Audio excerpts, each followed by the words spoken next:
세상의 모든 정보 윤인구입니다. 안녕하십니까, 윤인구입니다. 점심 맛있게 드시고 계시나요? 요즘처럼 시장이 출렁일 때 여러분은 돈을 어디에 모아두십니까? 최근 이 주식시장 주변의 자금은 줄어든 반면 은행 정기예금은 사상 처음으로 1,000조 원을 넘어섰다고 합니다. 한편 65세 이상 연금수급자는 처음으로 900만 명을 넘어섰다는데 실제 받는 금액은 충분한지 따져봐야 되겠죠. 지금 돈은 어디로 움직이고 있는지, 그리고 내 노후를 지켜줄 연금은 충분한지 팩트는 숫자다 코너에서 짚어보겠습니다. 정치권에서는 보수 진영의 움직임이 심상치 않습니다. 개혁신당 이준석 의원 갑작스럽게 대표직에서 물러났고요. 국민의힘 장동혁 대표는 취임 1년을 맞았지만 당협위원장 직선제와 또 당내 징계 둘러싸고 갈등이 여전합니다. 앞으로 보수 정치권은 어떻게 재편될지 여의도 해장국 코너에서 시원하게 풀어보겠습니다. 믿고 듣는 시사, 여기는 KBS 1라디오 세상의 모든 정보 윤인구입니다.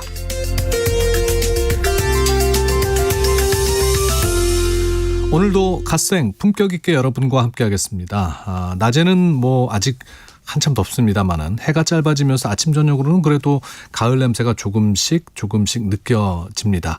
오늘 체크인 여행의 발견에서는 어둠이 내려오면 비로소 여행이 시작되는 곳 무주 반딧불 축제가 열리는 전북 무주로 가보려고 하는데요. 그 전에 여러분께 여쭤보겠습니다. 여러분에게는 시간이 지나도 잊히지 않는 장소가 어디십니까? 처음 아이 손을 잡고 떠났던 바닷가, 친구들과 밤새 웃었던 캠핑장, 비가 너무 많이 와서 계획은 엉망이었지만 그래서 더 기억에 남는 여행지도 좋고요. 길을 잘못 들어갔다가 발견한 맛집이나 카페처럼 뜻밖의 순간도 좋습니다. 그곳만 생각하면 아직도 그때가 떠오른다. 여러분 기억 속에 오래도록 남아있는 장소와 그곳에서 만든 추억은 무엇인지 문자 보내주십시오. 샵 9730, 샵 9730으로 보내주시고요. 짧은 문자는 50원, 긴 문자는 100원, 콩으로 보내시면 무료입니다. 문자 중에 추첨해서 시원한 아이스 아메리카노, 작지만 뜨거운 열정으로 여러분의 갈증을 풀어드리겠습니다. 8월 27일 목요일 KBS 1라디오 세상의 모든 정보 윤인구입니다. 출발합니다.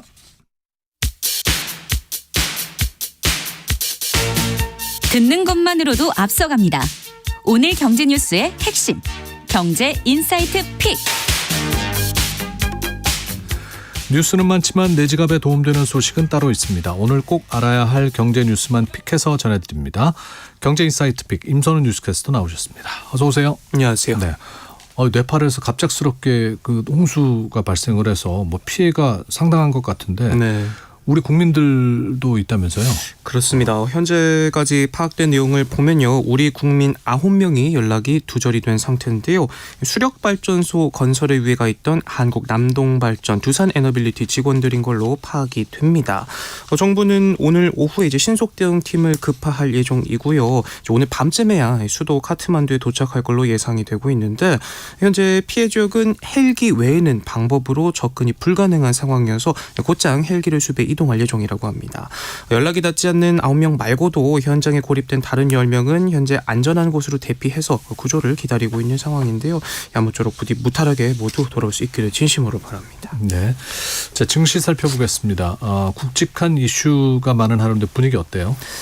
코스피 현재 상승 흐름 이어가면서 7,000피 탈환 시도하고 있는데요. 수급 상황 보면 오랜만에 외국인이 사자 나서고 있습니다. 지금 2% 빨간불 켜고 6,900선에서 움직이고 있는데 잠시 뒤 짚어보겠지만 엔비디아의 블록버스터급 실적에 반도체주가 살아나는 모습 보여주고 있어요. 덕분에 국내에서도 삼전닉스를 중심으로 활기를 띠고 있는 모습이고 반도체 수급 집중도가 다시 올라갈 걸로 보이는데 다만 최근 들어 업종별 순환매 장세색이 짙어지는 분위기는 유지될 듯하고 호재성 이슈가 많은데도 불구하고 이제 한은의 백투백 금리 인상 소식에 오름세는 다소 제한되는 모습 보여주고 있습니다. 네, 지금 코스피는 6,942.41, 7,000선에 바짝 다가서 있습니다. 엔비디아 실적 나왔죠. 잘 나왔다면서요? 예, 숫자부터 보면 역시나 엔비디아가 엔비디아 했다 이런 얘기들이 나옵니다. 매출은 1년 전보다 2배 넘게 늘어서 사상 최대치를 기록해서요.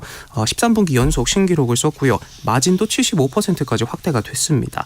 그리고 이제 또 3분기 가이던스, 그러니까 전망치도 시장 기대치를 넘겼고요. 네. 특히 더 눈길이 가는 부분은 이 앞으로의 생산 능력 확보를 위한 약정이 직전 분기보다 갑절가량 늘었는데 대부분이 이 메모리 조달과 관련돼서요. 천하의 엔비디아도 메모리 품귀 압박에서 자유롭지 못한 모습이 드러났는데 그런데 이걸 받아들이는 시장의 태도가 좀 달라졌습니다. 네, 뭐 어떻게 달라졌다는 거죠? 네, 이제 최근에 이제 엔비디아가 메모리 값이 너무 비싸져서 감당이 안 됐는지 일부 제품 값을 좀 올리겠다 했다는 소식 전해드렸었잖아요. 그랬죠. 예, 그런데 이런 비용 이슈 때문에 큰 손들이 투자 속도를 줄이는 것 아니냐 하는 우려가 번지면서 반도체 섹터가 좀 주춤했었는데 이번에도 상황 자체가 달라진 건 아니지만 엔비디아가 또 더 큰 흐름에서 업계 자체가 이런 메모리 비용 상승 흐름을 충분히 흡수할 수 있다는 코멘트들이 나오면서 이 우려가 기대로 바뀌었습니다. 컨퍼런스 콜의 주요 화두도 메모리 이슈였는데요. 비싼 몸값 때문에 매출 이익률 조정이 불가피하다. 특히 4분기에는 70% 초반대까지 떨어질 걸로 내다보면서도 AI 패러다임 전환이 상상을 초월할 만큼 빠르게 진행되고 있기 때문에 충분히 흐름을 끌고 나갈 수 있다 봤고요. 네. 그 근거로 이미 피크를 찍었다고 생각하니 하이퍼스케일러들의 투자가 내년엔 지금의 배에 가까운 1조 3천억 달러 우리 돈 1,800조 원을 넘어설 걸로 내다보는가 하면 엔비디아 회사 매출 역시도 내년에 70% 성장할 수 있다 자신하면서 덕분에 엔비디아뿐만 아니라 피크아웃 우려를 떨쳐낼 수 있게 된 반도체주들 주가 역시 발표 직후 시간에 걸려서 같이 올라줬고요. 또 콕 집어 언급된 삼성전자와 하이닉스도 현재 강하게 빨간불 켜고 있습니다. 네. 자, 오늘 우리 금통위 결과도 나왔잖아요. 그렇습니다. 지금 여러 호재성 이벤트에도 앞서 말씀드린 것처럼 시장 상승폭이 좀 제한된 걸 보면 알 수 있듯이요. 하느니 동결 전망을 깨고 두 차례 연속으로 기존금리를 올렸습니다. 올렸군요. 드디어. 예. 1년 반 만에 다시 연 3%대에 진입을 하게 되는데 긴축 전환 직후 이렇게 곧장 백투백 인상에 나선 건 정말 오랜만이라 상당히 이례적이란 평가가 나오고 있습니다.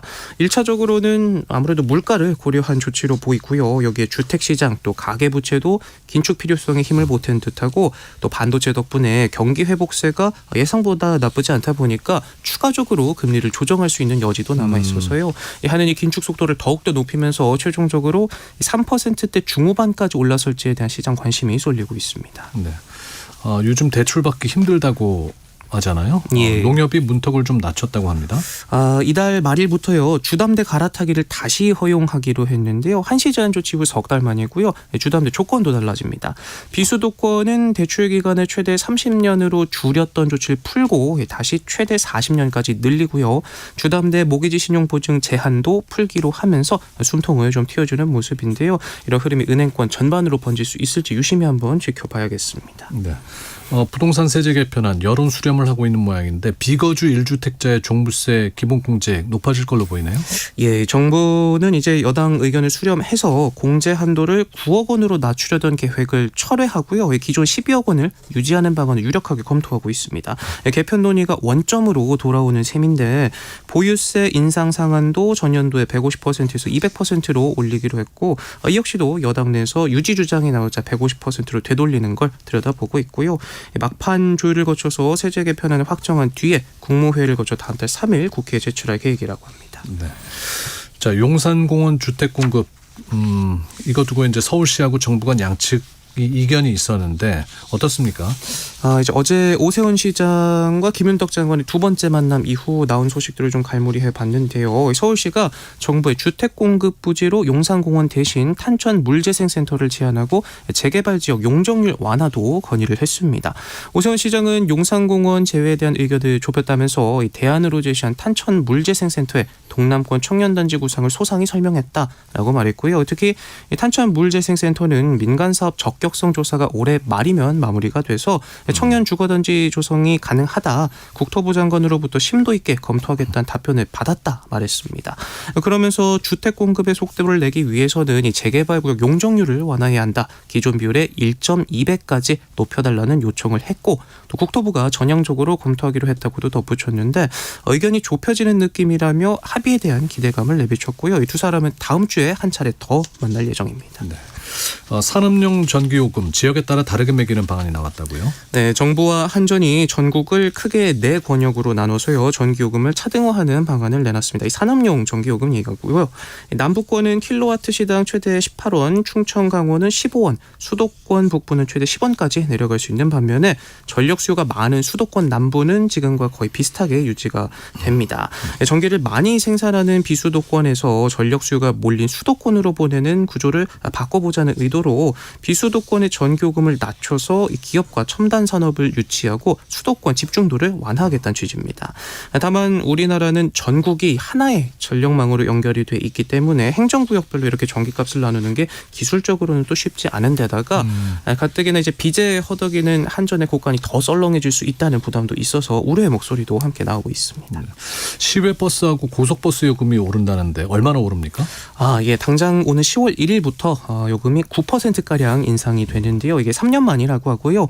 국토부는 노선들이 수익성 악화로 폐지되고 있어서 최소한의 운임 인상이 필요하다 상황을 설명하고 있습니다. 실제로 시외버스 하루 평균 이용객은 6년 새 절반으로 줄었고 고속버스 역시도 30% 줄면서 노선들 역시 하나둘 사라져가면서 어려움을 겪고 있다고 하네요. 네.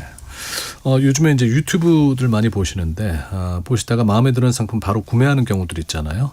해외 쇼핑몰은 좀 더 주의해야 한다고요? 그렇습니다. 한국소비자원이 조사를 해봤더니요. 올 상반기에 이제 유튜브 광고를 통해 접속한 해외 쇼핑몰 관련 상담이 360건 가까이가 접수가 됐는데 특히 6월에는 140건을 넘기면서 1월보다 4배 넘게 늘었을 만큼 피해가 컸다고 합니다. 광고와 전혀 다른 저품질의 상품이 배송이 되거나 환불을 거부하는 경우가 각각 24%로 가장 많았는데 틀니를 샀더니 장난감 수준의 얇은 플라스틱 모형이 온 황당한 경우도 있었다고 합니다. 예. 네. 구매 전에 사업자 정보가 제대로 확인되지 않는 사이트는 가급적이면 피하시고 결제 전에 반품 또 환불 조건 꼼꼼히 살펴보시는 습관 들이시는 게 좋겠습니다. 네. 자, 경제인사이트 픽 임선훈 뉴스캐스터였습니다. 소식 고맙습니다. 고맙습니다. 자, 한낮에는 여전히 무더운 날씨가 이어지고 있습니다. 하지만 이제 곧 가을 오고 있죠.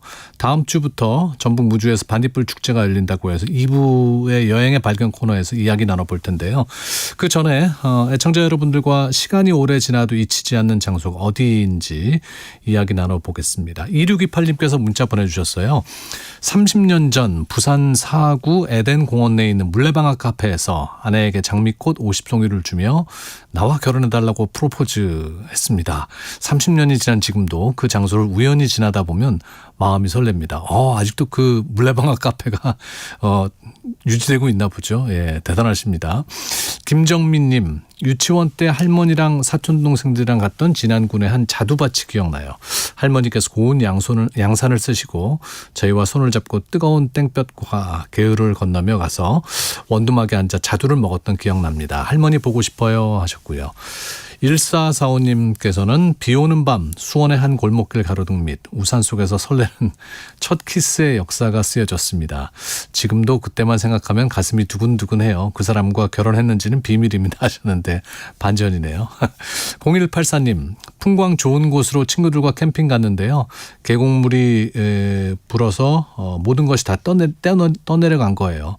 빈털터리가 되어 빈병 주워서 차비 마련에 간신히 집에 왔는데 그때 기억이 지금도 생생합니다 하셨습니다. 4437님, 저는 70대입니다. 20대 시절 화양동 계곡으로 야외 전축을 들고 친구들과 같이 디스코 개다리물 춤을 추며 놀던 기억이 생각납니다.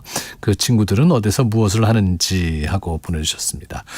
1253님, 애들 어릴 적 우리 가족은 무작정 동해안 칠봉국도 타고 속초를 갔었네요. 가는 길 음식점 가지 않고 캠핑 테이블과 의자를 펴서 경치 좋은 곳에서 도시락 먹었어요. 그때 사진 볼 때마다 기분 업입니다 하셨습니다. 칠봉국도가 참 아름답잖아요. 네, 오늘 여러분들의 또 장소와 추억에 대한 기억들 들어봤습니다. 또 오늘 기분을 좀 업할 수 있는 원동력이 되는 소식들이었던 것 같습니다. 문자 보내주신 분들께 감사드리고요. 세상의 모든 정보 유닝구입니다. 듣고 계신 시각 12시 34분 지나고 있습니다. 교통정보 듣겠습니다. 4시가 교통정보입니다. 점심시간이지만 막히는 곳들이 꽤 있습니다. 수도권 제일순환고속도로 구리에서 판교 쪽이고요. 성남 부근에서 승용차 여러 대가 부딪혔습니다. 2km가량 여파를 받고 있습니다. 광주 원주고속도로 원주 쪽으로는 남한강대교 2차로가 차단됐는데요. 작업을 하고 있습니다. 흥천 이포 부근부터 많이 밀리고 있습니다. 경부고속도로 부산 쪽으로 가신다면 영동 부근에서 정체를 만나게 되실 텐데요. 황간 휴게소 부근 1차로와 2차로가 도로 포장 더 씌우는 작업 때문에 막혀 있습니다. 이 부분 지나는데 많이 어려움이 있으니까요. 감안해서 운행하시기 바랍니다. 서울시내 강변북로 구리 쪽으로는 서강대교에서 동호대교 쪽으로 작업 정체 이어지고 있습니다. KBS 교통정보센터에서 이현입니다. 1라디오 세상의 모든 정보 윤인구입니다. 바람처럼 왔다가 이슬처럼 갈 순 없잖아. 내가 산 흙덩이를 남겨둬야지. 꽉 잡히는 진짜 경제. 팩트는 숫자다. 아무도 없이 사라져도 복잡한 세상 쏟아지는 통계 속에서 숫자가 담고 있는 사실을 날카롭게 짚어봅니다. 뉴스에 나오는 통계 이면을 들여다보는 시간, 팩트는 숫자다. KBS 송수진 기자, 이화진 기자와 함께합니다. 어서 오십시오. 안녕하세요. 안녕하세요. 잘 지내셨어요? 네. 근데 너무 더워서 지금 약간, 정신이. 네, 반박자 늦고 목소리에 힘이 없는 걸로 봐서는 보도국에서 너무 고생을 두 분을 시키는 게 아닌가. 네, 우리 에이스 기자 두 분을. 아닙니다. 더위 먹어서 그래요. 다시 더워져서. 너무 더워요 요즘. 그렇죠? 네, 습하고 덥고. 네. 예. 본격적인 이야기 하기 전에 두 분께 좀 질문해 볼게요. 요즘 뭐 변동성 크다 그러잖아요. 두 분은 투자를 선호하십니까? 예금을 선호하십니까? 두 분의 좀 성향도 살펴볼 겸. 아니, 뭐라도 하고 싶은데 뭐라도 하려면 이게 잔고가 있어야 되지 않습니까? 이 저랑 잔고가 똑같군요. 다 어디로 사라졌는지 네. 이 월급날이 돼도 늘 0인 경우가 많아가지고 예, 뭐라도 하고 싶네요. 네. 네.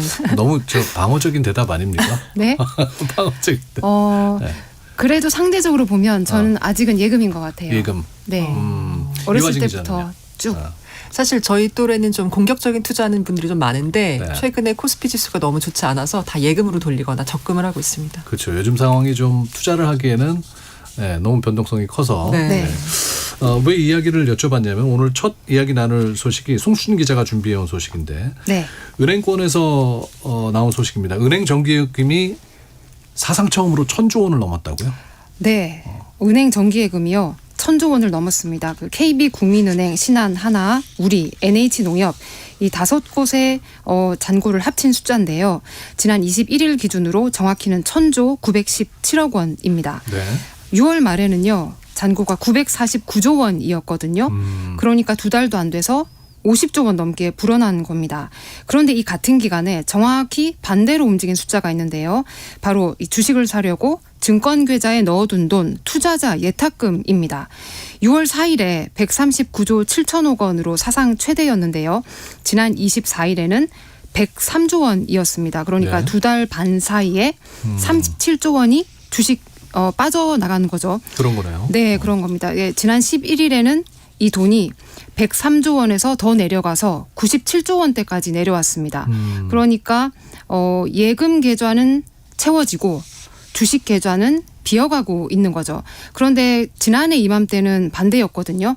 은행에 있던 돈이 증권 계좌로 갔습니다. 기억을 떠올려 보시면 이때 머니무브라는 용어가 계속 등장을 했었고요. 네. 부동산 팔아서 뭐 주식 시장 간다. 마이너스 통장 마통 뚫어서 주식 산다. 뭐 이런 보도가 많았습니다. 그런데 지금은 그 흐름이 거꾸로입니다. 그래서 시장에서는 역머니무브라고도 부르고 있습니다. 그러니까 좀 위험 자산보다는 안전 자산 쪽으로 요즘 추세가 변하고 있다. 네, 얘기 네. 같은데. 그러니까 한쪽에서는 예금이 늘고 다른 한쪽에서는 투자 예탁금이 줄고 있다는 거잖아요. 증시에선 돈이 빠지는 흐름인 거죠. 다른 지표에서도 그게 확인이 돼요. 아, 네네. 코스피와 코스닥 그리고 대체거래소까지 다 합쳐서 하루 주식시장의 거래 대금이요. 6월에는 195조 원이었습니다. 기억을 6월은 한창 좋을 네, 때였죠. 그때 불장이었습니다. 그때 기억 잘 떠올려 보시면 코스피가 그때 8,300까지 올랐었고요. 6월 19일에는 이게 9,300까지 갔었습니다. 그러니까요. 그래서 저희 그 경제부서에서는 코스피 만 기획을 준비를 해야 된다. 이런 지시도 내려왔었던 기억이 나는데요. 그런데 사흘 전에는 이 돈이 63조 원으로 떨어졌습니다. 그러니까 고점의 3분의 1이 된 것이죠. 빚을 내서 주식을 사는 걸 또 신용거래 융자라고 하는데요. 이 금액도 6월 말에 38조 원에서 지금은 30조 원 안팎으로 내려왔습니다. 그러니까 8조 원이 또 빠진 거죠. 정리를 하면은 주식을 살 준비를 하는 돈도 빠지고 실제로 사고 파는 돈도 빠지고 또 빚내서 사는 돈도 빠지고 있는 겁니다. 그런데 반대로 은행 쪽은 금리가 다시 3%대로 올라왔거든요. 네. 그래서 1년 만기 정기예금 최고 금리가 지금 연 3.2%에서 3.3% 수준입니다. 여기다가 또 금값이 오르면서요. 골드뱅킹 그러니까 실물 금을 사서 보관하는 게 아니라 이게 통장에 금을 그램 단위로 사주는 건데요. 네. 이 잔액도 7달 만에 증가세로 돌아섰습니다. 금은 대표적인 또 안전자산 아닙니까? 그래서 상반기에는 위험을 감수하고 또 수익을 얻으려는 돈이었다면은 지금은 일단 지키려는 돈이 늘고 있는 상황입니다. 예. 그러면 궁금해집니다. 이 주식 투자에 들어갔던 돈이 이제 은행으로 옮겨갔다고 보면 되는 거예요? 그러니까 이 표면적으로 보면 통계를 이렇게 따로 떼어놓고 보면 그렇게 보이는데요. 그런데 또 돈에는 명확한 꼬리표는 없지 않습니까? 그래서 증권 계좌에서 빠진 돈이 그대로 은행 계좌로 들어갔는지를 확인할 수 있는 직접적인 통계는 없습니다. 예. 우리가 생각해 보시면 은행 예금을 할 때 돈의 출처를 써내지는 않잖아요. 실제로 그 은행에서 늘어난 돈이 증시가 아니라 또 은행 안에서 온 돈일 수 있다는 증거도 그런 그 통계도 있거든요. 예를 들어서 뭐 수시로 넣고 뺄 수 있는 요구불 예금이라고 있는데 이게 6월 말에 722조에서 7월 말에 665조로 줄었습니다. 네. 그러니까 한 달 새 56조가 준 건데요. 그러니까 정기예금 늘어난 것 중에서 상당 부분은 은행 밖에서 들어온 게 아니라 이자가 거의 없는 이 요구불 예금 통장에서 3%짜리 예를 들어서 예금으로 갈아탄 은행 안에 돈일 수도 있다는 겁니다. 네. 그래서 예탁금이 줄어든 것도 그 마찬가지인데요. 같은 기간에 뭐 개인 투자자들은 국내 주식 그다음에 ETF를 오히려 순매수한 경향이 또 있었거든요. 그래서 대기 자금이 실제 매수에 쓰이면서 줄어든 부분도 일정 부분 있다. 반대로 이제 주가가 급락하면서 담보 비율이 못 미쳐서 반대 매매로 청산된 돈도 좀 있는 거고요. 그래서 결과적으로 정리를 하면 같은 돈이 옮겨갔다고 말하긴 직접적으로는 어렵지만 네. 증시 주변에서는 돈이 줄고 있고 예금처럼 안전한 쪽에서는 돈이 쌓이고 있다는 큰 방향성은 분명합니다. 그런데 이제 제가 앞서 말씀드렸듯이 저 이제 적금으로 많이 돌렸다고 했는데 네. 그럼에도 불구하고 서학개미는 늘었거든요. 맞아요. 이게 예. 4월하고 5월에는 더 이상 이제 외국에 투자를 안 했다가 네. 이제 6월부터는 춘 매수세로 돌아서서 7월에는 6조 원대 투자자들이 투자를 했다고 하더라고요. 그래서 사실은 코스닥, 코스피가 지금은 좀 매력적이지 않기 때문에 예금으로 좀 가는 게 아닌가 싶어요. 7월에 한참 레버리지 ETF 사태가 있어가지고 변동성에 대해서 많은 투자자분들이 공포감을 가진 경우가 그랬죠. 있었거든요. 네네. 그런 경향성도 있군요. 네네 맞습니다. 예. 근데 어쨌건 이제 투자자들이 몸을 사리기 시작한 건 분명해 보입니다. 네네. 그러니까 뭐 왜 그런지는 주가 변동성이 너무 심하기 때문에 그런 거죠. 네네 방금 이화진 기자도 잘 말을 해줬는데요. 이게 사실 주가와 금리 두 가지 측면에서 볼 수 있는데 주가부터 보자면 이 출렁이었다는 말로는 부족하지 않습니까? 7월 말에 코스피가 5,593까지도 밀렸습니다. 많이 빠졌어요. 맞습니다. 전고점 대비 38.6% 정도 떨어진 거거든요. 아까 뭐 9,300까지 올라갔다 맞습니다. 그랬나요? 예. 네, 그게 6월 중순이었는데 전고점 대비 38.6%나 떨어진 지금 상황인 거죠. 네. 뭐 여러 가지 이유가 있겠습니다만 주로는 AI 투자에 대한 우려, 거품론 다 지금 완전히 불식시키지 못한 상황이고요. 반도체 업황이 정점을 지난 게 아니냐 이런 시각도 많고 여기에 또 중동 리스크도 아직 해결되지 않고 있죠. 그렇죠. 불확실성이 매우 큽니다. 그리고 두 번째로 금리가 있는데요. 한국은행이 지난달 16일에 기준금리를 2.5에서 2.75%로 올렸지 않습니까? 또 오늘 오전에 기준금리를 정하는 금융통화위원회 금통위가 열렸는데 여기서 또 기준금리를 3%로 더 올렸습니다. 그러면 예금금리도 따라 오를 가능성이 크죠. 그래서 주식으로 들어가는 돈의 속도는 더 느려질 수 있다. 이런 전망이 나오고 있습니다. 다만 이제 오늘 한은이 우리 경제 성장률 전망도 좀 높였거든요. 네. 3.3%로요. 그러니까 경제와 기업 실적이 예상보다 좋을 거라는 얘기여서 주식시장에는 또 반대로 이게 호재로 작용을 할 수가 있는 것이죠. 그래서 결국 앞으로는 금리가 증시로 들어오는 돈을 누르면서도 높은 성장률이 기업 실적을 받쳐주는 두 가지 힘이 동시에 작용할 가능성이 크다 이렇게 전문가들은 보고 있습니다. 네. 그래서 돈이 증시에서 일제히 빠진다기보다는 실적이 좋은 대형주는 버티고 또 유동성의 힘으로 많이 올랐던 이런 개인들이 떠받쳐줬던 종목은 더 압박을 받는 이런 차별화 장세가 나타날 가능성이 크다고 전문가들은 또 얘기를 하고 있습니다. 네. 네. 그 증시로 들어오는 돈이 줄어드는 건 부담일 수도 있다고 하는데 왜 부담이라고 하는 거예요? 네, 증시와 은행 양쪽으로 나눠서 볼 수 있는데요. 단기적으로 주가가 오르려면 일단 사려는 돈이 들어와야 하지 않습니까? 그런데 지금은 이 돈 자체가 줄어들고 있는 거죠. 그래서 시장이 얇아지면은 적은 매도 물량에도 주가가 크게 흔들릴 수 있고요. 네네, 그게 다시 또 투자자를 밀어내는 악순환이 될 수 있죠. 특히 코스피보다 코스닥이 좀 걱정되는데요. 개인 투자자 비중이 코스닥이 훨씬 더 높습니다. 올해 들어서 어제까지 코스닥 거래 대금의 65%가 개인이었습니다.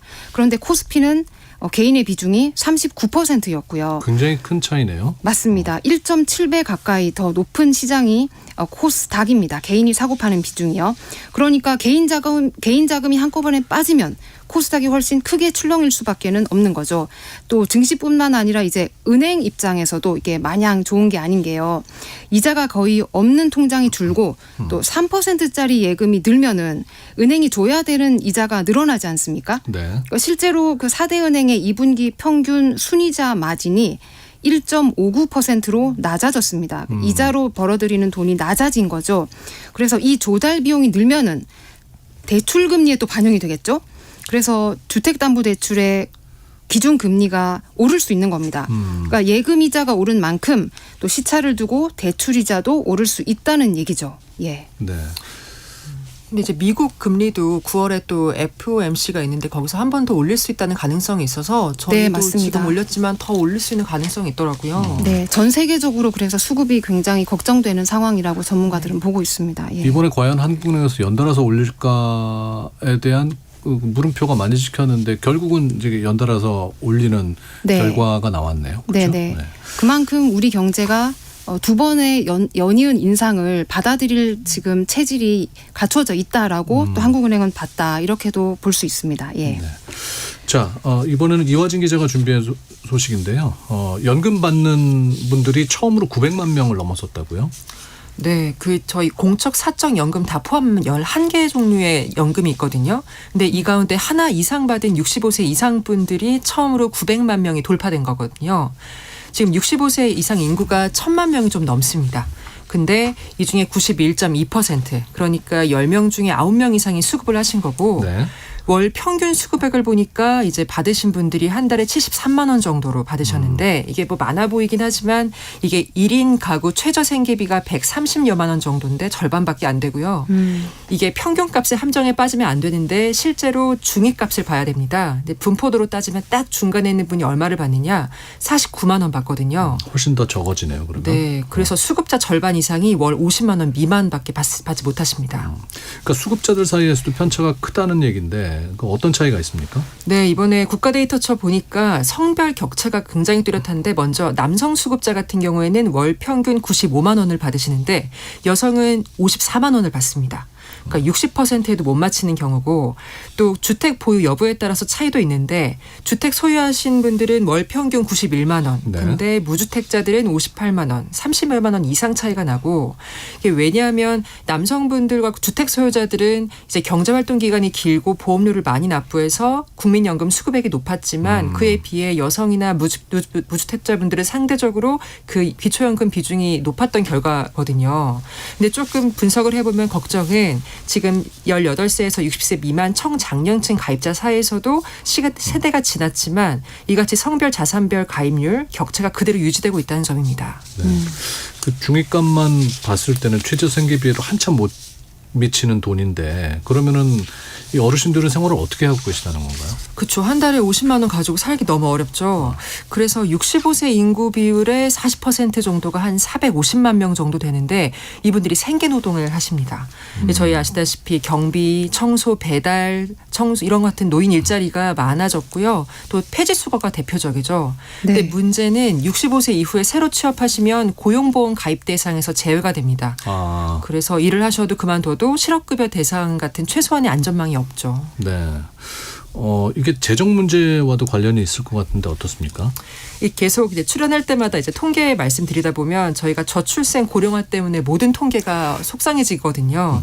구조적 위기에 처해 있는데 이제 2050년이 되면 65세 이상 인구 비중이 아까 1,000만 명 조금 넘는다고 말씀드렸는데 이제 40%가 넘을 것으로 예상이 되거든요. 네. 거의 2천만 명 가까이 되는 거예요.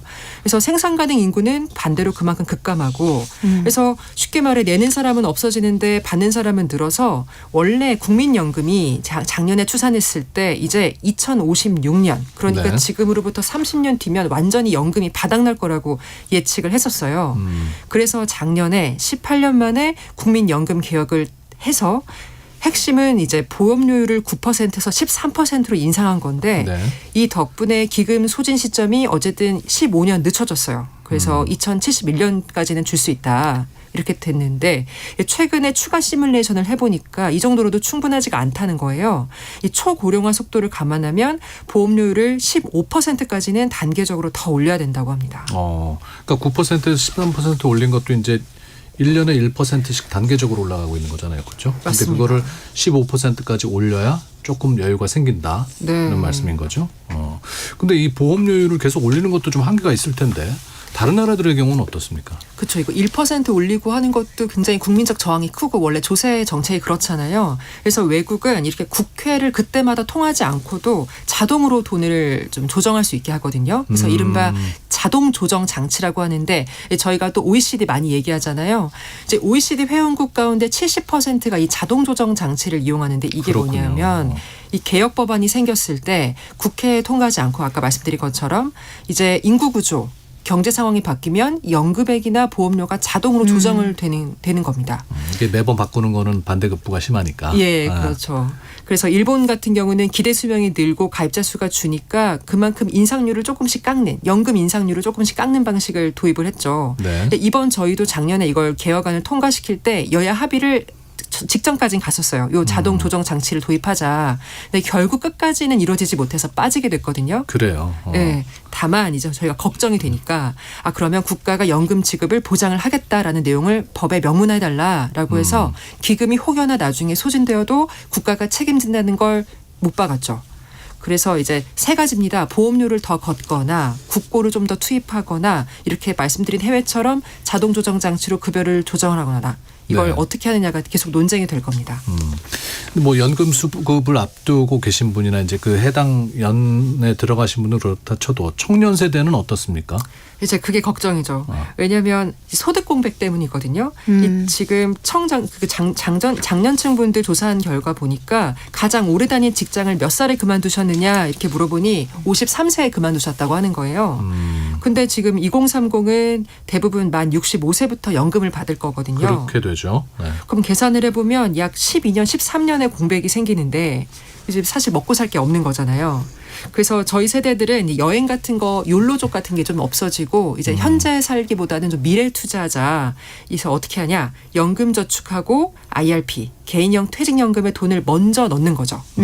그래서 이제 전문가들이 권하는 것도 이거예요. 노후소득을 겹겹이 쌓으라는 건데 국민연금에만 의존하지 말고 회사가 주는 퇴직연금, 뭐 자영업자분들은 또 다른 것도 있을 수 있고 또 개인이 채우는 연금저축 IRP를 세 가지를 모두 준비해서 켜켜이 쌓아서 뭐 공고하게 만들어야 된다는 얘기입니다. 네. 두 분은 잘하고 계시는 거죠? 켜켜이 쌓아야 하는데 참 빚만 켜켜이 쌓이고 있는 것 같아요. 썰마. 예. 이게 너무 어려워요. 세제 혜택도 뭐 900만 원 이상까지만 된다거나 이런 게 많기 그러네요. 때문에 공부를 해야 되더라고요. 네. 자, 오늘 이야기 나눠봤는데 4938님께서 청년 고용 문제도 크겠지만 노인 고용 문제도 필요합니다. 재취업이 잘 안 된다고 하시면서 고령화 시대 대비를 잘 해야 할 것 같습니다. 라는 이야기 주셨습니다. 자, 팩트는 숫자다. 오늘 송수진 기자, 이화진 기자와 함께했습니다. 고맙습니다. 감사합니다. 감사합니다. 밥 딜런의 Blown in the Wind 띄워드리면서 1시 2부에 다시 뵙겠습니다.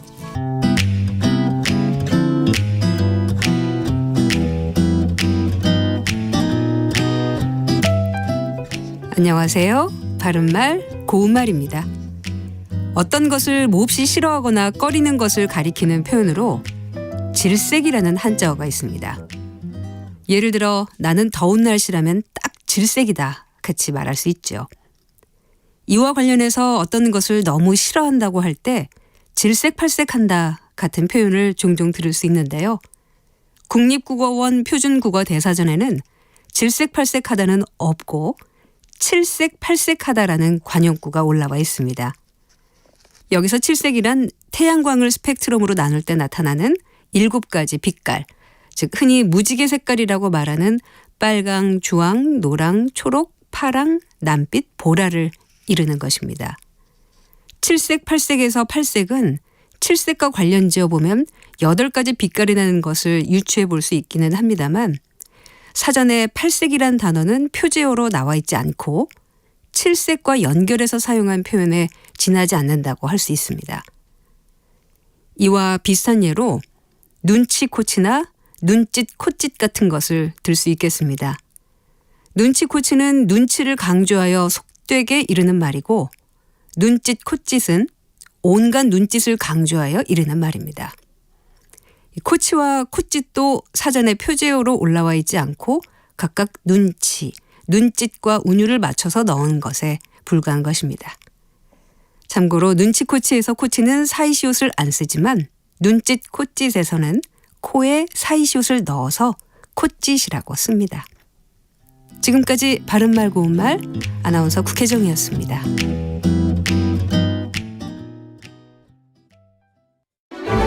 토론 좋아하세요? 어렵게 느껴지는 것 같습니다. 재미없다는 편견도 많는데 토론 어떻게 생각하세요? 설명이 좀 친절했으면 좋겠고요. 하나마나 맨날 똑같은 소리거든요. 어렵게만 느껴지는 토론 사라져야 할까요?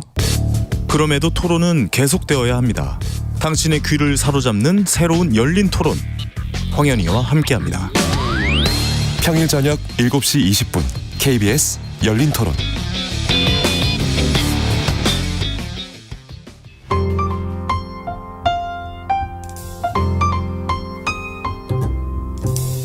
어떤 하루 보내고 계신가요? 눈코 뜰 새 없이 바쁘게 지나가는 한 주. 따뜻한 시선으로 하루를 마무리합니다. 당신을 위한 지식 쉼터. 오늘 밤 일라디오. 월요일부터 금요일. 매일 밤 10시 5분에 시작합니다.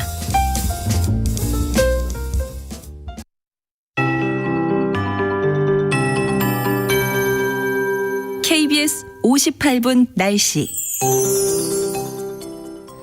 현재 전국이 대체로 흐린 가운데 습도 높은 무더운 날씨가 이어지고 있습니다. 현재 경남 남해안과 제주도에는 비가 내리는 곳이 있는데요. 오늘 전남과 경남에 10에서 60, 제주도에 5에서 30mm의 비가 내리겠습니다. 특히 전남과 경남을 중심으로 시간당 20-30mm의 강한 비가 집중되는 곳이 있겠는데요. 지난 극한호우로 지반이 이미 많이 약해져 있는 경남 남해안 지역에서는 산사태 피해 없도록 각별히 조심하셔야겠습니다. 저녁까지 충청 내륙과 전북 내륙, 경북에는 소나기가 내리는 곳이 있겠고요. 비나 소나기가 내리는 지역에서는 돌풍과 천둥, 번개도 동반되겠습니다. 수도권과 강원도에는 오후까지 빗방울 정도 떨어지겠고 구름만 가득하겠습니다. 오늘도 전국 대부분 지역에 폭염특보가 발효 중입니다. 한낮 체감온도 33도 안팎까지 올라 무덥겠는데요. 낮 기온 서울과 대구 32도, 대전 33도, 광주는 34도까지 오르겠습니다. 내일은 충청 이남 지역에 비가 내리겠고 수도권과 강원도에는 소나기가 내리겠습니다. 토요일과 일요일에는 전국 대부분 지역에 비가 내리겠고요. 비가 내리면서 폭염은 다소 누그러질 것으로 전망됩니다. 전남 해안과 경남 해안, 제주도 해안에서는 높은 너울성 파도 조심해야겠습니다. 현재 서울 기온은 30.9도입니다. 조한일입니다.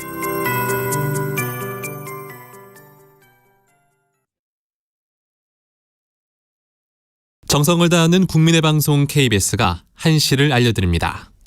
AM 711kHz, FM 97.3MHz, KBS 1라디오입니다. HLKA.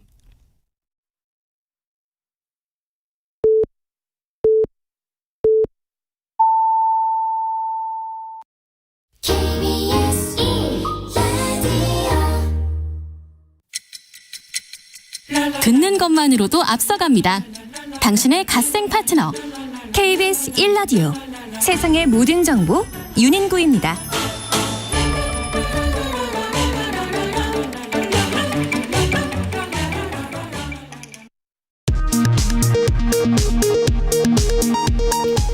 이 시각 라디오 정보센터 뉴스입니다. 네팔 히말라야 산악지대에서 대규모 홍수와 산사태가 발생해 최소 160명이 숨지고 1000여 명이 실종됐습니다. 수력발전소 건설 현장에서 우리 국민 9명의 연락이 두절된 가운데 정부 합동 신속 대응팀이 오늘 현지에 급파됩니다. 국회 국정조사에서 증인 선서를 거부하고 국회를 모욕한 혐의로 고발된 박상용 인천지검 부부장검사가 경찰의 피의자 신분으로 출석했습니다. 박 검사는 허무맹랑한 내용의 고발이라고 주장했습니다. 한국은행이 기준금리를 연 2.75%에서 연 3%로 올렸습니다. 2회 연속 인상입니다. 올해 경제 성장률 전망치는 기존 2.6%에서 3.3%로 높아졌습니다.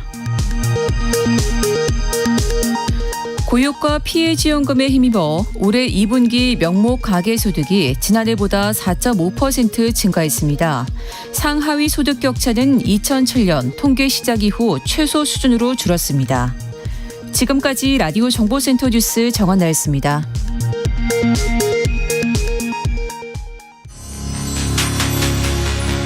일상의 깊이를 더합니다. 당신을 위한 프리미엄 인사이트. KBS 1라디오 세상의 모든 정보 윤인구입니다. 2부 시작합니다. 이어지는 2부에서는 요즘 정치권 보수 진영의 움직임이 심상치 않습니다. 개혁신당 대표직에서 물러난 이준석 대표의 향후 행보, 또 취임 1주년을 맞은 장동혁 국민의힘 대표를 둘러싼 당내 갈등 문제까지 여의도 해장국 코너에서 시원하게 풀어보겠습니다. 담배, 이 건강에 안 좋다는 건 다들 알고 계시죠. 직접 피우지 않아도 간접 흡연만으로 건강에 영향받을 수 있고 특히 아이들은 더 취약하다고 합니다. 우리 아이와 가족을 지키려면 무엇을 조심해야 할지 우리 집 건강사랑방 코너에서 알아보겠습니다. 자, 가을이 다가오고 있습니다. 초가을 여행 생각하시는 분들 무주의 밤은 어떠신지요? 다음 주부터 무주 반딧불 축제가 열리는데요. 신비로운 반딧불이부터 볼거리, 먹거리까지 체크인 여행의 발견 코너에서 먼저 만나보겠습니다. 2부 시작합니다.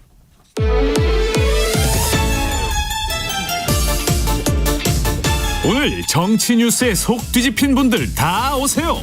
맑은 국물로 풀어드립니다. 여의도 해장국. 매일매일 쏟아지는 정치 뉴스로 속이 답답한 분들 위해 준비했습니다. 정치로 체한 속 팩트로 풀어드리는 여의도 해장국 장성철 공론센터 소장과 함께합니다. 어서 오십시오. 네, 안녕하세요. 네. 아니 의례적으로 저희가 매일매일 쏟아지는 정치 뉴스라고 얘기를 해드립니다만 정말 정치 뉴스는 매일매일 쏟아지네요. 그러네요. 다이나믹 코리아가 맞는 것 같아요. 솔직히 전 걱정했거든요. 네. 민주당 전당대회가 끝나면 정치 현안이나 이슈가 없어서 시사방송계에서는 아이템 잡기가 쉽지 않을 것 같다. 그렇게 생각했는데 안 그러네요. 그렇습니다. 넘쳐요. 최근에 대통령 국정 지지율이 40% 밑으로 내려와서 여당이나 뭐 청와대나 조금 긴장을 하고 있는 것 같은데 이 지지율 어떻게 보십니까? 이번 주에 한 5개 정도의 여론조사를 보면은 하나에서는 그냥 긍정평가율이 높고 4개 여론에서는 긍정평가율이 더 낮아요. 네. 부정평가가 상당히 좀 높습니다. 그건 위험한 거죠. 그러니까 40%대와 또 40% 밑으로 내려왔다는 거는 전혀 다른 이야기인 거예요. 그렇죠. 3자를 찍은 게 또 하나가 또 공개가 됐잖아요. 네. 그러면 전반적인 흐름은 대통령에 대한 긍정평가율이 좀 낮아지고 있다. 그럼 이건 뭐겠어요? 대통령의 국정 운영하는 것을 국민들이 그렇게 썩 달가워하지 않는다. 탐탁치 않다. 국정 운영 동력이 떨어지는 거예요. 그러면은 민심이 이반되는 겁니다. 네. 그러면 대통령이 의지를 갖고 추구하고자 하는 각종 개혁 정책들이 좌초될 가능성이 높아요. 그래서 지지율이 저렇게 낮아지고 하향 추세로 가는 것은 상당히 위험하다라고 말씀드립니다. 네. 또 덩달아서 이제 민주당 지지율도 낮아졌어요. 그러니까요. 국힘과 이제 오차 범위 내에서 붙었던데. 하나의 여론조사를 빼놓고는 그 4개 여론조사에서는 국민의힘과 민주당의 정당 지지율이 그냥 오차 범위 내에서 뭐 물론 민주당이 앞서 나가고는 있는데 각축을 벌이고 있어요. 보통 전당대회가 끝나면은 컨벤션 효과라고 해서 야 그래도 새로운 얼굴 또 새로운 또 노선 이런 거 가지고 한번 기대감, 희망 이런 거 갖게 돼서 보통 정당 지지율은 올라가기 마련인데 이번에는 상당히 이례적으로 큰 폭으로 떨어진 것도 있더라고요. 그런 것을 보면은 이번 전당대회가 통합의 전당대회가 아니라 갈등과 분열의 전당대회다라고 볼 수밖에 없고 세부적으로 각종 지표들을 좀 살펴보면 민주당의 주요한 근거 기지인 호남에서 네. 지지율이 좀 많이 떨어진 측면이 있고 민주당 지지층에서도 상당히 좀 떨어졌어요. 결집도가 좀 약화됐고 더 눈여겨보는 것은 중도층에서의 좀 이탈이 좀 강해 보였다라고 말씀드립니다. 그거는 좀 각각이 바라보는 그 실망의 포인트는 좀 다르겠네요. 뭐 다르죠. 중도층과 네. 강성 민주당 지지층과 호남에서는 나는 정청래 대표를 좀 지지했는데 정청래 전 대표 떨어졌네. 에이 싫어. 막 이렇게 뭐 생각하실 수 있을 것 같고 중도층에서는 지금 부동산 문제라든지 세제 개편 또 조희대 대법원장을 향한 여러 가지 뭐 공격들 그리고 주가가 좀 하락한 것들 이런 것들이 좀 부정적으로 뭐 반영되지 않았나 싶네요. 네. 그래서 뭐 내일 모레 이제 청와대로 대통령이 민주당 의원들 모두 초청해서 식사한다고 하던데 이게 좀 뭐 이렇게 세력 결집 뭔가 잘해보자.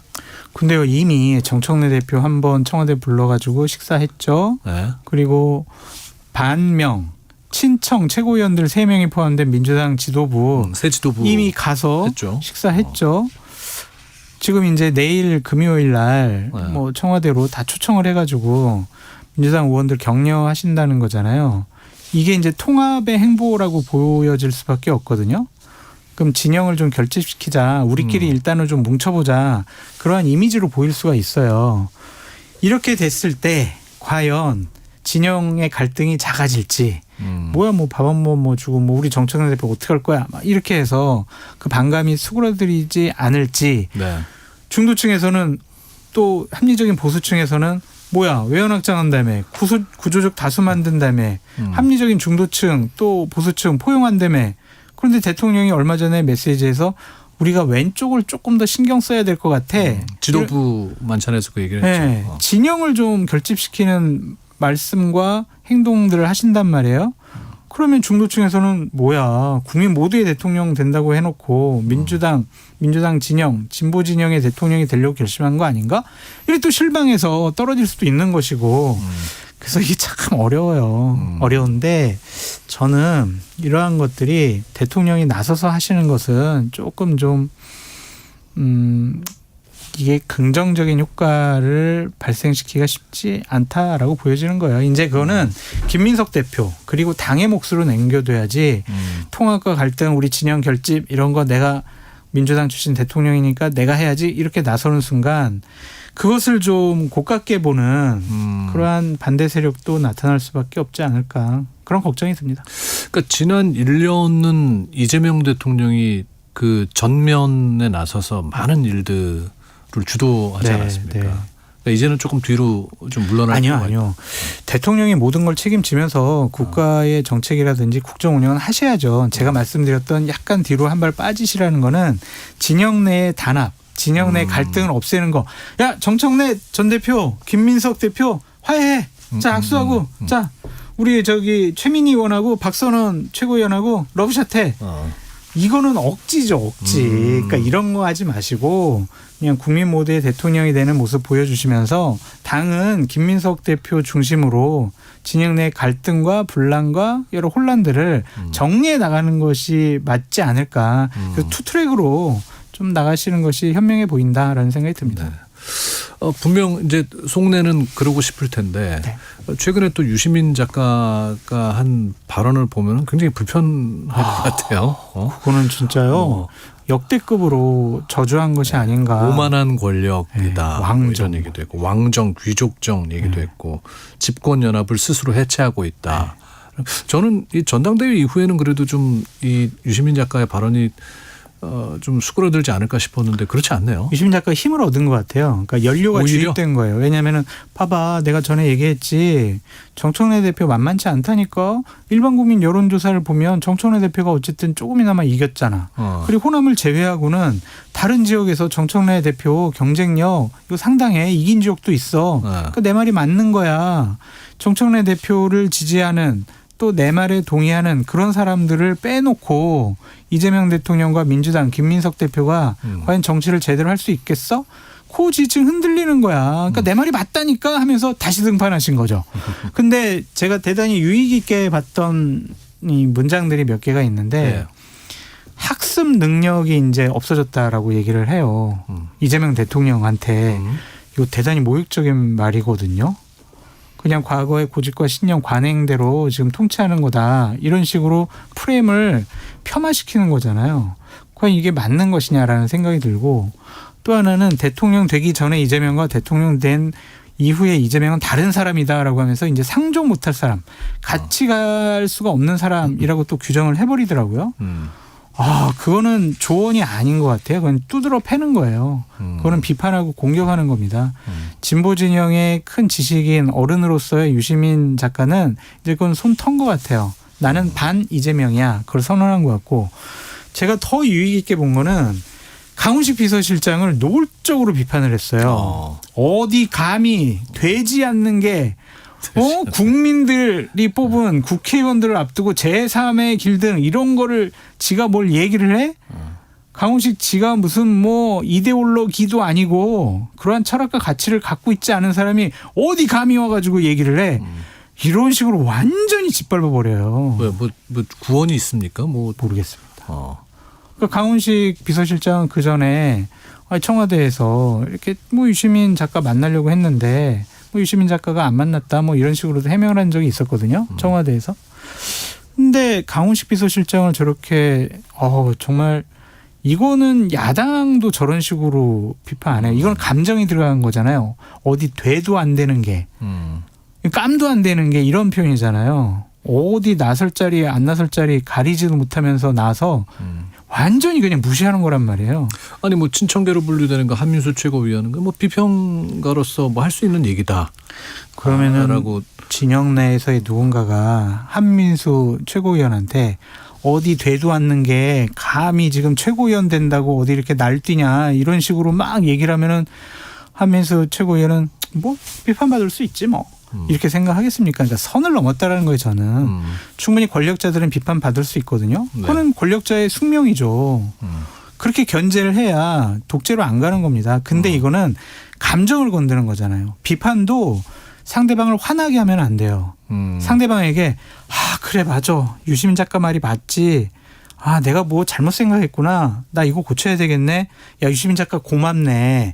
이런 생각을 하도록 비판을 해야지 뭐라고. 나 되도 않는 인간이라고 이거 화나게 하는 거잖아요. 아니 이거는 싸우자는 거예요. 싸우자는. 여러 번 유시민 작가가 이렇게 얘기하는 이유는 이제 삐쳤다라고 얘기를 왜 나를 안 찾아? 그러면 만약에 소장님이 이재명 대통령이다. 그러면 좀 이렇게 포용적으로 유시민 작가 한번 불러가지고 왜 그래? 이렇게 뭐 얘기 나눠보면서 뭐 조언을 구할 수 있는 그런 단계는 지났나요? 그거를 넘어선 것 같아요. 그러니까 그 이전에 그 며칠 전에 했던 그 발언 이전에 어쨌든 청와대에서는 계속 만나자고 했는데 안 만난다고 그랬다. 유시민 작가도 이제 나 만나자고 그래도 나 안 만날 거예요. 못하러 만나요. 막 이래버렸단 말이에요. 그러니까 다른 길을 가겠다라는 거예요. 그러니까 이재명 대통령과 이재명 대통령을 따르는 분들하고 나 유시민과는 완전히 노선과 철학과 가치관이 달라. 이거예요. 그럼 같은 진영도 아닌 거예요, 이제는? 진보 진영이라는 큰 틀 안에서는 뭐 하나의 묶음으로 볼 수는 있지만 이 전쟁이요. 내전이 더 심각해요. 정말 혈투입니다. 혈투. 그러한 일들이 좀 벌어지지 않을까 그런 생각이 듭니다. 우리가 언급했던 그 민주당 의원들 초청해서 하는 오차는 일단 그 네팔 대홍수에 지금 우리 국민들이 실종되고 또 그렇기 때문에 그 안전 확보에 총력을 기울인다는 상황임을 고려해서 수년됐다고 하나요? 잘하신 결정 같고요. 저는 민주당 지도부 분들을 초청해서 만찬했을 때도 좀 비판을 했어요. 왜냐하면 어떤 점에서요? 본인들은 화기애애하게 분위기 좋게 단합하는 모습 보이려고 한 거잖아요. 러브샷도 하고 오골개도 먹고 등심도 먹고 뭐 이렇게 막 얘기를 하고 브리핑을 했잖아요. 다 웃으면서. 그리고 한민수 최고위원 같은 경우에는 본인 페이스북에다가 아유 대통령님 만찬 먹고 왔어요. 대통령님 화이팅. 이재명 정부 성공해서 열심히 할게요. 막 이렇게 다짐의 글도 올렸는데 분위기가 지금 그런 분위기가 아니잖아요. 지지율 지금 하락 추세고 그리고 많은 국민들이 화나 있단 말이에요. 주가 떨어져서 부동산 세제 개편 때문에. 그리고 제주도에 있었던 우리 장미란 씨 건 때문에 많은 분들이 내 생명과 안전에 대해서 불안해하고 있단 말이에요. 네. 그리고 한미연합훈련도 일방적으로 트럼프가 취소해가지고 이거 북한은 핵무기를 뭐 57개 뭐 이렇게 갖고 있다는데 우리는 어떡하지? 막 불안해하고 있는데 그냥 자기들끼리 모여가지고 막 웃고 떠들어요. 그게 국민들에게 어떻게 비춰졌을까? 보다 더 민생을 걱정하고 국민 안전을 걱정하고 그런 메시지가 나갔어야 되는데 네. 나온 브리핑은 러브샷이에요. 이거는 국민의 감정하고는 다른 것 같아요. 지지율 반등에 별 도움이 되지 않는다. 네, 국민 눈높이에 맞지 않은 행동인 것 같아요. 그래서 연기는 정말 잘하셨다라고 말씀드립니다. 국민의힘 장동혁 대표 이제 취임 1년 맞았습니다. 어떻게 평가할 수 있을까요? 본인은 되게 신났죠. 자신감이 뿡뿡. 몇 번의 위기를 지금 계속 넘긴 거 아닙니까? 그러니까 단식도 하고 필리버스터 24시간도 하고 미국도 갔다 오고 그다음에 징계로 하고 그래서 이제 당을 장악을 한 건데 그것이 과연 이제 잘한 거냐 당대표로서 잘한 거냐 아니면 본인의 당권을 유지하기 위한 그런 꼼수가 뭐 여러 가지 능력을 발휘한 것이 아닌가 이렇게 좀 평가해 볼 수가 있는데 장동혁 대표 입장에서는 어쨌든 잘했다라고 본인들 평가할 거지만 네. 일반 국민들 여론이나 당내 여론들을 들어보면은 썩 그렇게 호의적인 것 같지는 않아요. 그러니까 그 부분에 대해서 이제 장동혁 대표나 그 측근들이 좀 깨달아야 하는데 깨달을 수 있을까라는 좀 생각이 들고 오늘 발표된 뭐 여론조사에 의하면은 네. 장동혁 대표 당대표로서 잘하고 있어요? 라고 했을 때 못하고 있어요가 60%가 넘어요. 국민의힘 지지층 나는 보수야라고 하는 분들도 50% 이상이 장동혁 대표 못하고 있는데 이렇게 평가를 해버렸단 말이에요. 그런데 그냥 우리 당원들이 나를 지지하고 있다. 우리 올림픽공원 가봐라. 거기 가면 우리 장동혁 대표 완전히 그냥 거기 신화적인 존재다. 이렇게 생각을 하고 있단 말이에요. 그러니까 이제 민심에 대한 공감 능력이 좀 떨어지는 것이 아닌가. 그렇게 저는 썩 긍정적으로만 보고 있지는 않습니다. 그러면은 계속 이제 뭐 사퇴 요구는 지속이 되고 있고, 우리 장동혁 대표는 내년 임기까지 채우겠다는 결심인 것 같고. 본인이 이제 어제 취임 1주년 기자회견을 했을 때 네. 상당히 많이 했던 말 중에 하나가요. 남은 1년이에요. 남은 1년. 남은 1년. 내년도 8월 달까지 내 임기다. 네. 남은 1년 동안 내가 더 잘할 테니까 사퇴하라는 소리 하지 말아라. 나는 임기 채운다. 근데 그런 얘기를 하는 건데 과연 그것이 그대로 좀 진행이 될까. 본인의 고집과 신념만으로 당대표직을 유지할 수는 없잖아요. 저는 대단히 좀 취약한 당대표로서의 권위와 권력을 갖고 있다라고 판단을 하거든요. 선출직 최고위원 4명 그만두면 되잖아요. 3명은 지금 결심을 했고 1명의 결심만 남은 거거든요. 그럼 장동혁 대표 체제 무너져요. 네. 그런데 장동혁 대표가 강성당원들에 취해가지고 나의 당대표로서의 지위와 리더십은 확고해. 그리고 내가 당원 협의회 위원장들을 직선제로 당원 직선제로 뽑겠다라고 하니까 나에 대한 사퇴 그만둬라 이런 얘기 안 나오잖아. 나 이거 가지고 나 당대표직 계속 유지할 거야. 이런 생각을 좀 갖고 있는 것 같거든요. 그런 협박을 갖고 징계할 거야. 그리고 당무감사할 거야. 이런 거 갖고 당대표직을 지킬 수 있다. 그리고 국민의힘의 지도자로서 인정받을 수 있다라고 생각하는 것은 착각이다라고 말씀드려요. 장 소장님의 말씀대로라면 오늘 국민의힘 연찬회가 장 대표의 마지막 연찬회 참석이 될 수도 있는 건가요? 근데 뭐 본인은 뭐 내년도에 뭐 계속 1년 동안 자리를 지킬 수 있을 거라고 생각을 하고 연임에 대해서는 애매모호하게 이번에 기자회견 때는 넘어갔지만 연임 욕심이 있는 거예요. 그렇죠? 그래가지고 2028년 총선 공천권을 본인이 행사하겠다. 이제 이재명 정권과 잘 싸운 사람 위주로 우리가 이제 공천도 하겠다. 이런 식의 포부를 밝혔는데 그것이 가능할까 좀 그런 생각이 들고 그 여러 가지 조금 좀 위험스러운 흔적들이 있는 것 같아요. 그러니까 뭐냐면 장동혁 대표에서는 지금까지 많은 대다수의 국민의힘 의원들이 그냥 내놨거든요. 네. 그래 지금 대안도 없고 그냥 뭐 지금 누구 새로운 사람 와봤자 또 분란 일으킬 것 같으니까 그냥 당대표직 그냥 갖고 있어. 법인카드 가지고 많이 그냥 밥도 사주고 그렇게 해. 막 이런 상황이었는데 네. 그 영린을 건드렸단 말이에요. 당협위원장 직선제를 갖고 네.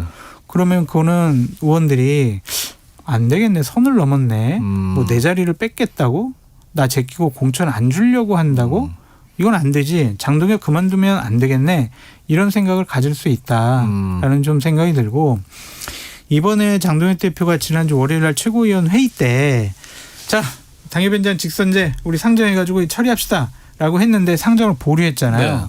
내막을 좀 알아봤더니 영남권의 중진 의원들 많은 분들이 당원 직선제 할 거야? 나 그러면은 나 그거 선출하는데 나 출마 안 할 거야. 한번 해봐. 해볼 테면 해봐. 이런 식으로 경고를 했다라는 거예요. 그러니까 예를 들면은 A라는 지역에서 당협위원장 새로 선출해요. 근데 그 현역 의원이 나는 현역 의원인데 이거 뽑는다고? 나 이거는 받아들일 수 없어. 난 이거 뽑는 거에 나는 출마 안 할 거야. 그럼 당협위원장 따로 지역구 의원 따로 맞아요. 그래서 그 갈등이 벌어질 수 있는 상황이에요. 다 완전 개판되는 거예요. 난장판 되는 거예요. 그런 상황에 대해서 장동혁 대표가 상당히 조금 좀 마음에 부담을 느꼈어요. 네.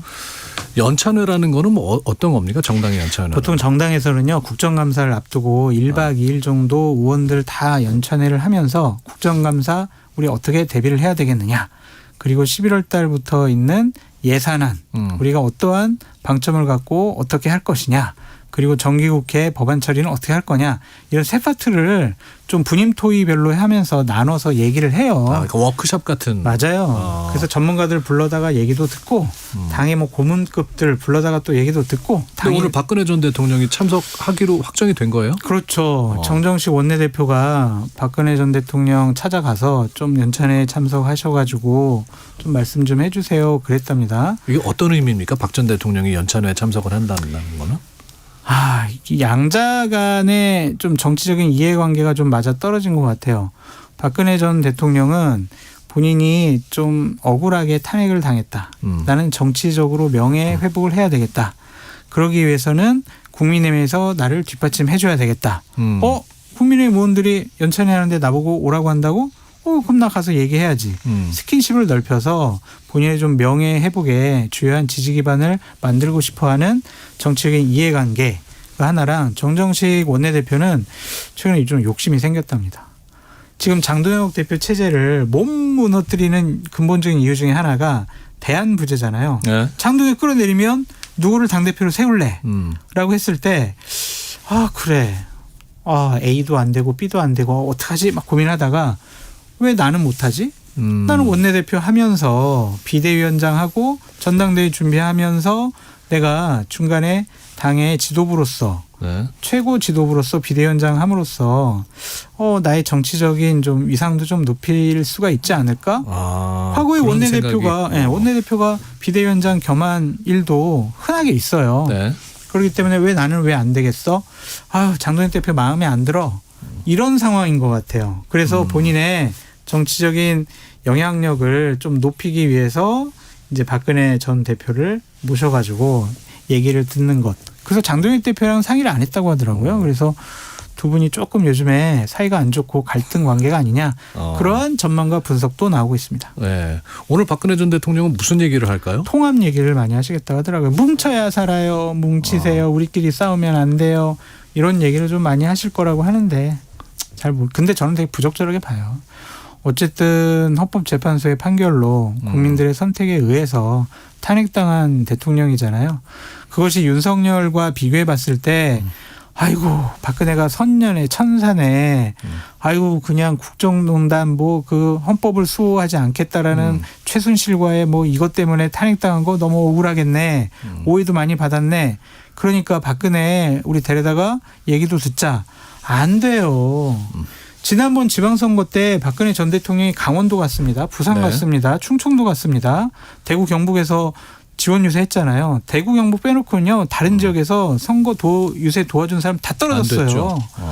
대구 경북에서야 그 영향력이 계속 유지되겠지만은 국민의힘이 선거에 이기려면은요.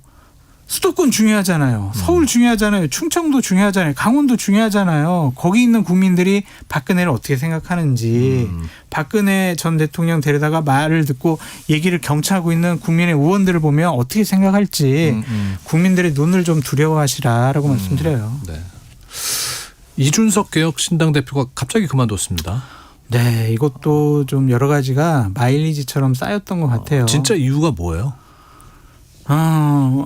제가 그냥 뭐 직접 이준석 대표랑은 통화를 하지 않았지만 이준석 대표랑 통화를 하고 개혁신당의 여러 취재를 해본 분들의 얘기를 종합을 해보면 이준석 대표의 말과 지시와 메시지 그다음에 전략 이런 것들을 아무도 안 따르려고 한 것이 아닌가 그런 생각이 들어요. 그러니까 이준석 대표는 개혁신당 자강론자거든요.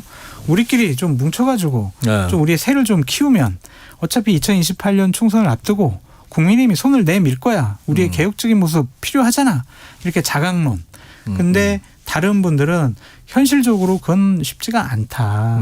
우리가 어떤 지역을 나갔을 때 과연 국민들의 선택에 의해서 선출직으로 우리가 공무원이 될 수가 있는 것인가. 국회의원 될 수 있냐. 시장 될 수 있냐. 아니면 구의원 시의원 될 수 있냐. 지방선거 때 봐봐라. 화성 시의원 딱 한 명 되지 않았느냐. 네.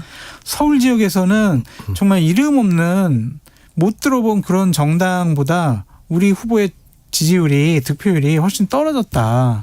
그럼 우리는 자강하기가 어렵다. 이런 게 좀 부딪혔던 것 같아요. 그것에 대해서 이준석 대표가 상당히 좀 답답해해서 조금 제가 양념쳐서 과장해서 말씀을 드리면 나 없이 잘 되나 두고 보자. 나 그냥 그만둔다. 니들끼리 잘해봐. 이거 같아요. 이준석 의원이 개혁신당에서 나올 수도 있. 아니, 본인이 만든 당인데 본인이 뭐 탈당을 하겠어요. 본인이 또 어제 같은 경우에는 나는 당원의 일원으로서 열심히 할 도리 다 할게요. 이렇게 얘기를 했거든요. 근데 뒤로 막 빠져 있는 거잖아요. 근데 솔직히 개혁신당 내에서 이준석을 제외하고 국민적인 인지도와 지지도를 갖춘 정치 지도자가 없잖아요. 이준석을 천하람 원내대표 있잖아요. 이준석만큼. 그러니까 이준석 대표는 지역구 국회의원이고 천하람 원내대표는 또 비례대표잖아요. 또 전국적인 지명도 있어서 좀 차이가 날 거예요. 천하람 대표 대단히 훌륭한 분이긴 한데 저는 이제 두 분 비교해 봤을 때 그래서 과연 전당대가 제대로 치러질 수 있을까. 당이 존속 가능할까. 좀 그런 걱정이 앞섭니다. 내부적인 좀 의견 충돌이 셌다는 말씀이네요. 그러니까 안 따른 거죠. 당대표가 이렇게 하자라고 했을 때 안 돼. 그건 안 되고. 그럼 이렇게 하자. 싫다니까 그거 안 돼. 왜 이렇게 이상한 소리만 해. 이렇게 막 부딪혔다라는 거예요. 당사자들은 상당히 좀 반발을 하긴 하지만 지난 월요일 날 개혁신당 최고위원 회의 때 이준석 대표랑 천하람 원내대표가 대판 싸웠다. 그러니까 대판 싸웠다라는 거에 대해서는 부인을 하는데 어느 정도의 말다툼이 있었다. 갈등이 있었다. 이거는 본인들도 인정을 하거든요. 원래 두 사람의 관계는 원만했습니까? 이게 참 우여곡절이 많아가지고 그냥 서로 존중하면서 지냈던 사이인 것 같고 그런데 일단은 당의 노선과 당의 당세를 키워나가는 데 있어서 상당히 좀 생각과 방식이 좀 달랐던 것 같아요. 네. 그 부분이 좀 충돌 지점이 아니었느냐 그런 생각이 듭니다. 마지막 궁금한 질문하고 마치겠습니다. 이진수 국민의힘 의원에 대한 제명 촉구 결의안이 이제 민주당 주도로 통과가 됐잖아요. 이 제명 촉구 결의안이라는 거는 뭐 어떤 의미로 일반 국민이 받아들일 수 있어요? 제명을 하려면요. 국회 의원이 300석이면 3분의 200명 이상이 찬성을 해야 되거든요. 근데 현실적으로 민주당과 진보 진영의 국회의원들만 갖고는 제명 처리하기가 어렵잖아요. 그러니까 저 국민의힘 의원들 제발 좀 이진숙 의원 제명하는데 좀 힘을 합치자. 그러한 결의를 그러한 내용의 얘기를 한 것으로 좀 보여집니다. 그래서 그거 촉구 결의안이잖아요. 그걸 갖고 뭐 이진숙 의원이 어떠한 뭐 국회의원직으로서 뭐 활동을 못 하게 되는 것도 아니고 뭐 상임위원장 못 나가는 것도 아니고 본회의장 못 나가는 것도 아니에요. 그냥 경고예요. 이런 경고 앞으로 잘해 막 이런 거거든요. 근데 이진숙 의원으로서는 이렇게 생각할 수 있을 것 같아요. 나를 왜 핍박을 해? 아니 도대체 국회의원이 헌법기관이 토론회도 못해? 5.18이 뭐 성역이야? 여러 얘기 들어볼 수 있잖아. 이런 생각인 것 같고 그 안에서 얘기 나왔던 것들이 상당히 좀 부적절하고 잘못된 부분들이 상당히 많이 있거든요. 네. 그 부분에 대해서 논의의 장을 펼쳐준 것은 대단히 부적절하고 잘못됐다. 그런 평가가 지금 상존하고 있는 건데 그거를 좀 다수당이 힘으로 제명까지 해야 된다라고 의지를 밝힌 것이 좀 맞을까. 그리고 김민석 대표 같은 경우도 뭐 여성 히틀러 막 이런 식으로 막 폄하하고 공격을 하잖아요. 저는 이진숙 의원이 대단히 부적절하고 잘못된 토론회와 세미나를 개최했다라고 생각하는 사람이거든요. 네. 그럼에도 불구하고 그런 식으로 또 모욕하고 뭐 공격을 하고 제명하고 싶어하는 의지를 표현하는 것이 과연 맞을까? 자칫 잘못하면 이진숙 의원을 피해자 코스프레 형식으로 정치적으로 더 키워줄 수 있어요. 핍박받는 이진숙 우리가 모두 지키자. 이런 식의 분위기가 나올 수 있을 것 같아서 역작용이 나올 가능성도 있지 않을까 그런 생각도 듭니다. 알겠습니다. 오늘 이야기는 오늘 제가 여기까지 말을 하겠습니다. 너무 많이 했죠. 궁금한 점들이 많습니다. 자, 여의도 해장국 장성철 공론센터 소장과 함께했습니다. 고맙습니다. 감사합니다.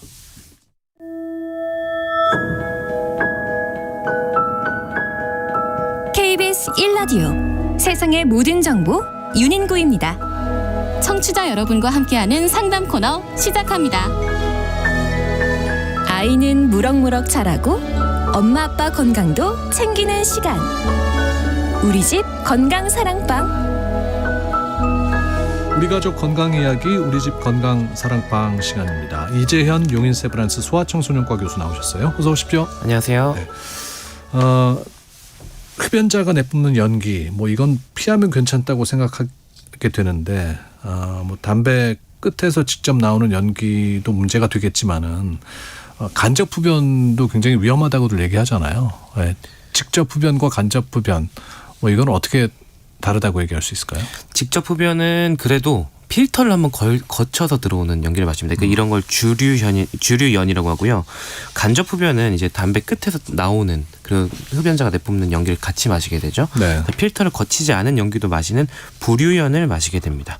그래서 이제 필터를 거치지 않다 보니까 어떤 화합물들은 이제 부류연, 그러니까 간접 흡연에서 10배 이상 농도가 높게 배출되기도 하거든요. 그래서 간접 흡연이 직접 흡연보다 더 안 좋은 걸 많이 먹을 수도 있다라고 생각할 수 있습니다. 그래서 간접 흡연에 대한 이번 저는 주제를 준비하면서 지난달에 이제 임산부가 사는 옆집에서 간접 흡연을 계속 하셨나 봐요. 그래서 그 간접 흡연에 대한 피해 소송을 거셔가지고 위자료를 받으셨다고 합니다. 아, 그래요? 네, 그래서 간접 흡연 자체가 이제 법적으로도 이제 건강에 위해가 크고 이웃에게 하는 간접 흡연도 문제가 된다는 사실을 좀 아시면 좋겠습니다.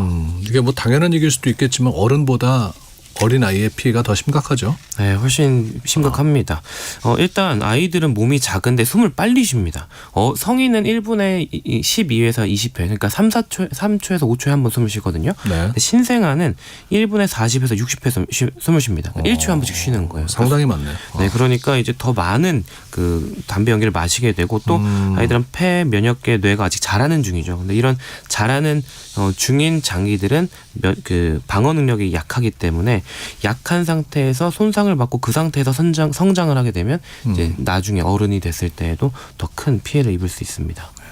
궁금합니다. 흡연하는 가정의 아이들은 그렇지 않은 가정의 아이들보다 뭐 천식, 기관지염, 폐렴 같은 데 걸릴 위험이 더 높은가요? 훨씬 높습니다. 간접 흡연을 하는 아이들은 천식의 발생률이 연구에 따라 좀 다르지만 2배 이상 높다고 밝혀져 있고요. 그리고 호흡기 점막을 발달을 방해하고 염증을 계속 주는 거기 때문에 감기와 같은 상기도 감염이나 폐렴 같은 하기도 감염을 50% 정도 더 많이 걸리게 한다라고 되어 있습니다. 그래서 결론적으로 이제 아이들이 호흡기 질환이 더 잘 생기는데 한 번 걸리면 또 더 심하게 걸리는 것도 문제가 됩니다. 그러니까 정말 부모나 양육자가 금연을 하는 게 중요하겠네요. 근데 이게 혹시 아이들의 성장이나 뭐 뇌 발달, 뭐 집중력 같은 거에도 영향을 미칠 수 있습니까? 그렇죠. 이게 사실 아이들한테는 폐만 문제가 될 것 같지만 성인의 흡연 문제를 생각해 보면 뇌질환 뭐 그리고 다른 여러 전신의 암 이런 전신의 문제가 생기잖아요. 그게 아이들한테도 똑같이 일어난다라고 생각하시면 됩니다. 간접 흡연을 통해서도 가능하다는 얘기인 거죠? 맞습니다. 어차피 그 화학 물질이 그대로 아이들에게 전달이 되는 거고 또 간접 흡연은 장기간 이루어지는 경우가 많기 때문에 또 그런 문제가 생기는데요. 일단 산모가 담배를 피지 않아도 남편이 흡연을 할 경우, 그러니까 산모가 간접 흡연을 할 경우에도 뭐 성장지연이, 태아의 성장지연이나 조산 위험, 기형 유발을 높이게 되고요. 선천성 기형이 나타날 위험도 높고, 또 어린 시절부터 간접 흡연을 계속하면 뇌구조의 변형이나 아니면 발달 저하, ADHD 등 이런 신경 발달 질환과도 연관이 있다고 지금 밝혀지고 있습니다. 특히 이제 영유아의 경우에는 간접 흡연이 돌연사 증후군 위험을 높일 수도 있다고 하던데 어떻습니까? 네. 영아 돌연사 증후군은 일단 만 12개월 미만의 건강한 아기가 수면 중에 갑자기 사망하는 경우를 말합니다. 근데 이제 이게 부검을 해도 원인을 밝혀내지 못한, 사망의 원인을 밝혀내지 못할 때 우리가 영아 돌연사 증후군이다 이렇게 얘기를 하는데, 우리나라에서도 평균 일주일에 1명 이상의 어린 영아가 영아 돌연사 증후군으로 사망을 하고 있거든요. 그래서 생각보다 흔한 질환입니다. 이때 우리가 영아 돌연사 증후군의 원인이 좀 여러 가지로 저희가 생각을 하는데, 그중 흡연을 가장 중요한 위험 요인으로 생각을 하고 있습니다. 그래요? 네. 일단 부모 중에 한 명이 흡연하는 경우 영아 돌연사 증후군은 그 위험도가 2.5배 올라가고요. 부모 2사람 모두 담배를 피우는 경우에는 영아 돌연사 증후군의 위험이 약 5.8배나 올라가게 됩니다. 네, 그래서 사회 관찰을 해봤을 때 모든 가족이 금연을 하면 모든 가족들이 금연하는 집이 1%가 늘어날수록 그 사회에 영아 돌연사 증후군이 0.4%가 줄어든다는 연구 결과도 있거든요. 그래서 영아를 키우는 집은 이 가족이 모두 금연을 하는 것이 굉장히 중요하다라고 말씀드릴 수 있겠습니다. 네. 4501번 쓰시는 분께서 질문 주셨는데요. 혹시 집 밖에 나가서 담배를 피우고 들어오는 것은 어떻습니까? 옷이나 머리카락, 또 손등에 남아있는 담배 성분도 아이에게 영향을 줄 수 있나요? 하셨는데. 맞습니다. 우리가 앞서 말씀드렸던 뭐 다른 사람이 피는 담배 연기를 맡는 건 2차 간접 흡연이라고 하고요. 담배를 피고 난 사람의 몸에 묻어 있는 화학 물질을 이제 우리가 접하게 되는 거를 3차 간접 흡연이라고 합니다. 냄새 같은 것도 혹시 그 영향을 주나요? 담배 피고 난 후에 내 몸에서 나는 냄새라든지. 냄새가 있어서 더 안 좋다, 냄새가 없으니까 괜찮다라고 이야기하기는 조금 어렵습니다. 냄새가 안 나는 이제 안 좋은 화학물질들도 많거든요. 예를 들면 그러네요. 네, 뭐 담배 연기 중에 가장 안 좋다고 알려진 뭐 일산화탄소 이런 것들은 냄새가 안 나고요. 그래서 냄새랑 이 피해가 지금 비례하진 않지만, 냄새가 묻어 있다는 사실은 이제 담배 연기에 어떤 화학물질들이 몸에 묻어 있다는 거기 때문에 당연히 안 좋을 수 있습니다. 이때 250종이 넘는 화학물질이 몸이나 머리카락 이런 데 부착이 된다고 하거든요. 근데 이게 생각보다 오래 갑니다. 니코틴의 경우에는 한번 옷 같은 데 묻으면 짧으면 며칠, 길면 3달 뭐 이렇게 또 몇 달까지도 간다고 하거든요. 먼지 중에도 남아있고요. 벽지에도 남아있고. 그래서 이 3차 간접 흡연에 노출된 아이들도 혈액 검사를 보면 피 속에 니코틴 농도가 올라간다, 이런 게 밝혀져 있습니다.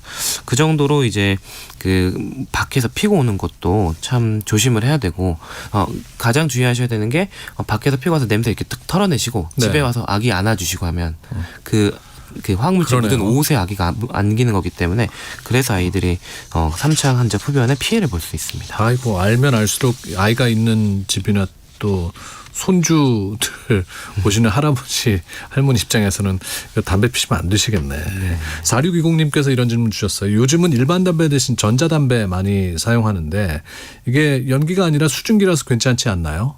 하셨거든요.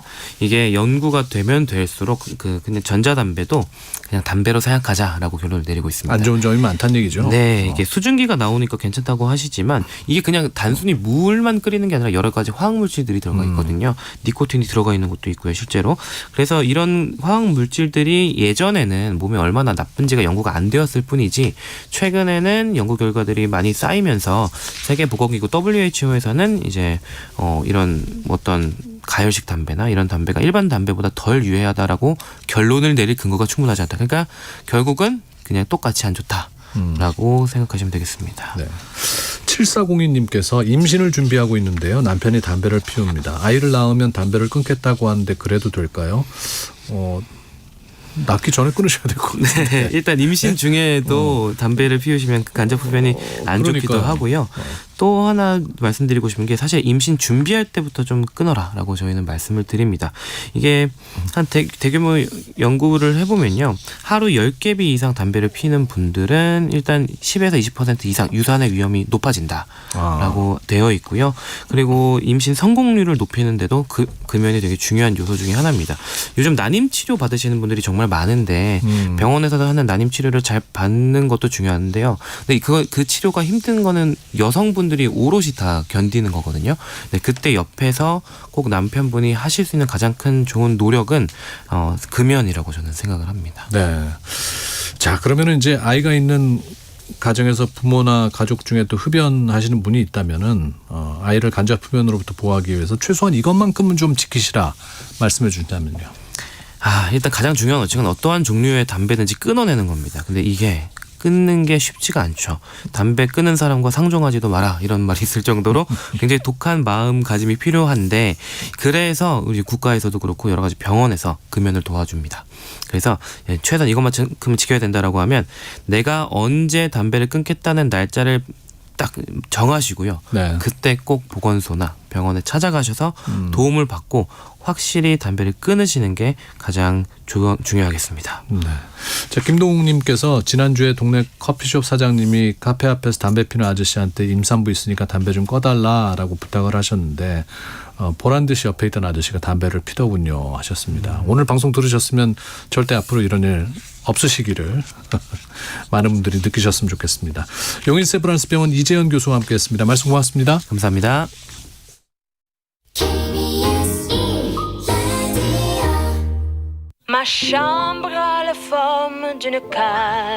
세상의 모든 정보 윤인구입니다. 인생은 여행처럼 바쁜 일상에 쉼표를 찍는 시간. 체크인 여행의 발견.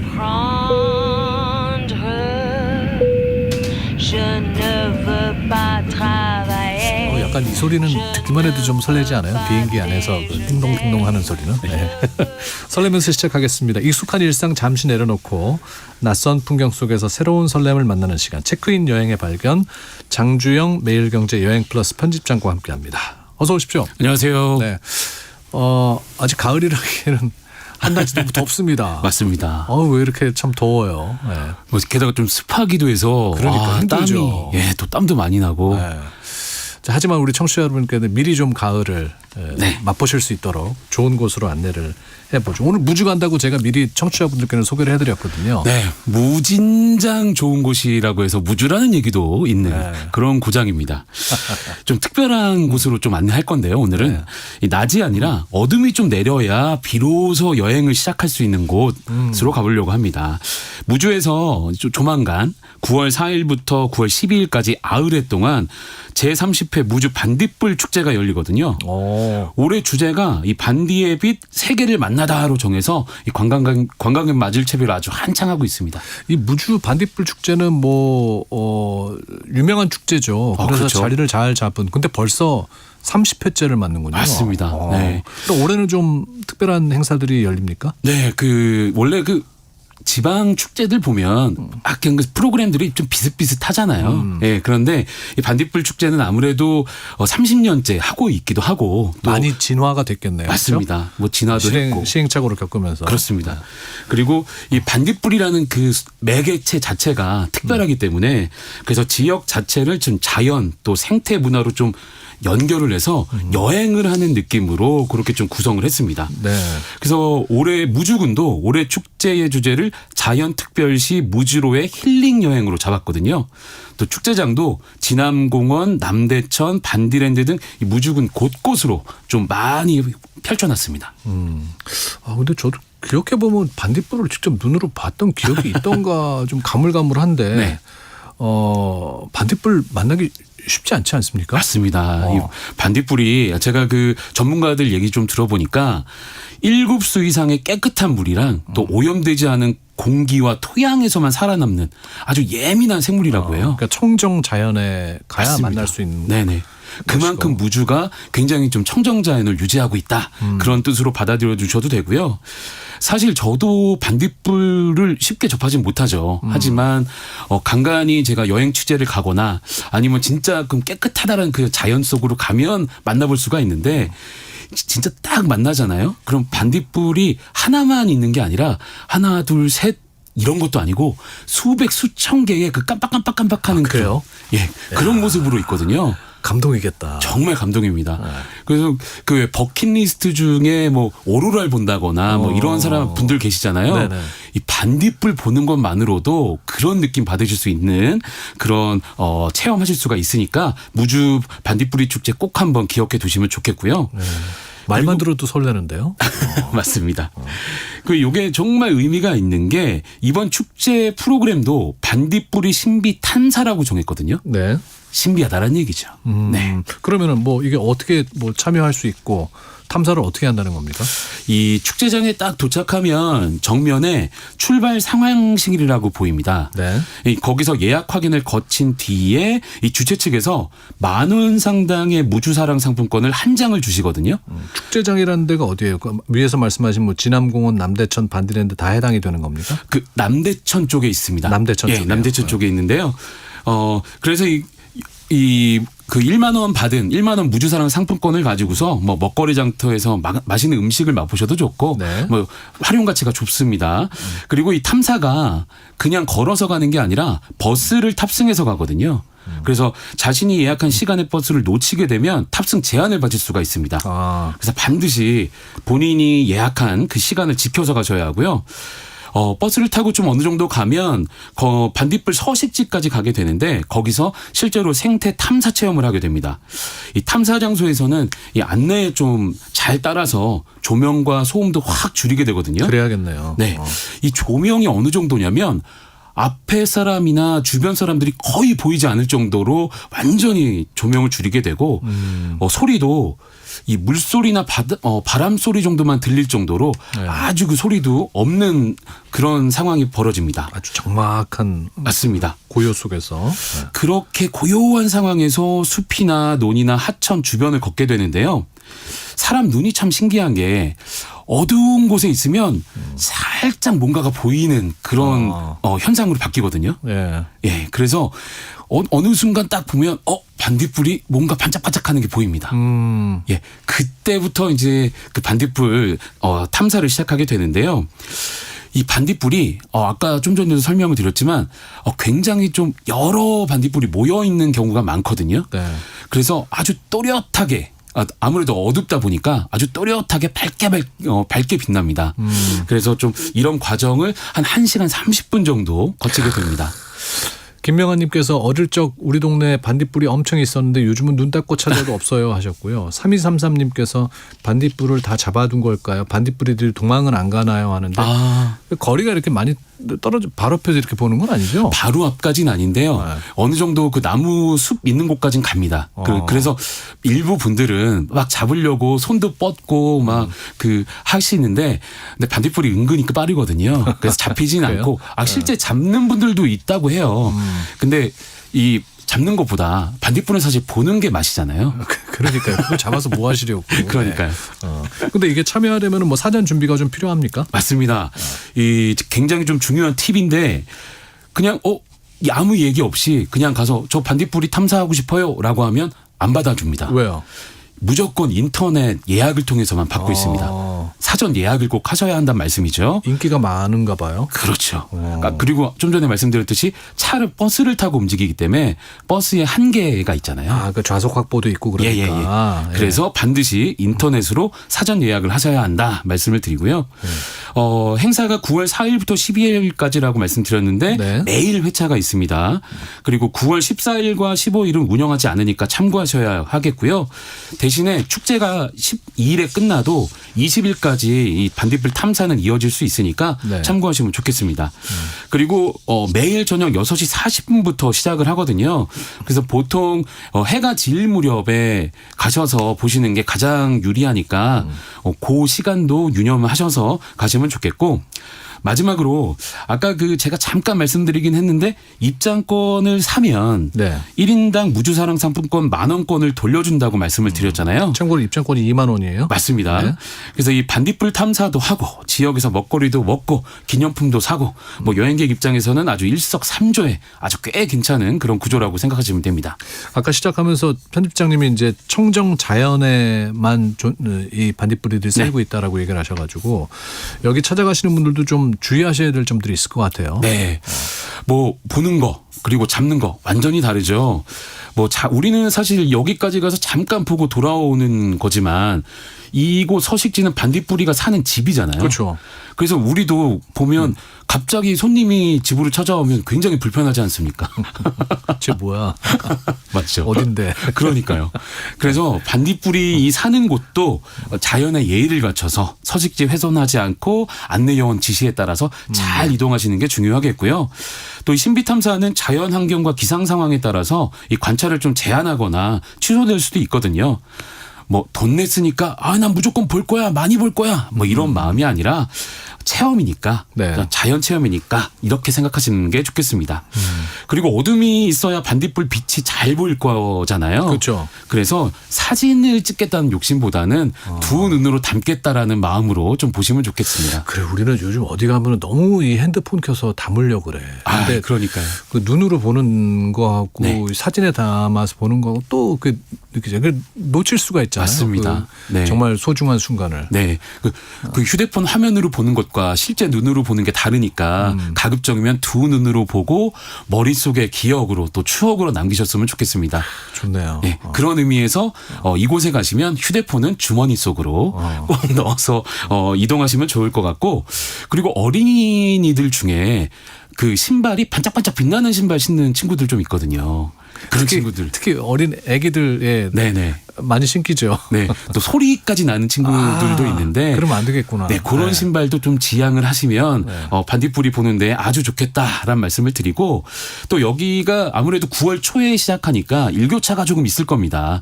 그리고 산 숲으로 들어가니까 또 모기들도 좀 있을 거고요. 그래서 가급적이면 긴팔, 긴 옷으로 입으시고 또 모기 기피제도 무향이 있거든요. 무향의 모기 기피제 뿌리시면 반딧불이가 깜짝 안 놀라고 잘 빛을 보여줄 겁니다. 알겠습니다. 편집장님 배고파요. 뭐 먹어야 해요? 무주 가서는. 저는 무주에 가면 여러 가지가 있지만 우선 꼽을 수 있는 건 어죽입니다. 어죽. 이 금강과 남대천을 품은 무주의 향토 음식 중 하나인데 민물고기를 푹 끓여서 밥과 함께 먹는 음식입니다. 그래서 여행하면서 허기진 그 속을 아주 따뜻하게 채울 수가 있는데요. 딱 한 입 먹으면 입에 걸리는 게 없을 정도로 아주 부드럽습니다. 그래요. 네. 그래서 또 첫 맛은 개운하고 먹다 보면 감칠맛까지 느낄 수 있어서 아침 첫 끼라든가 해장용으로 아주 궁합이 좋고요.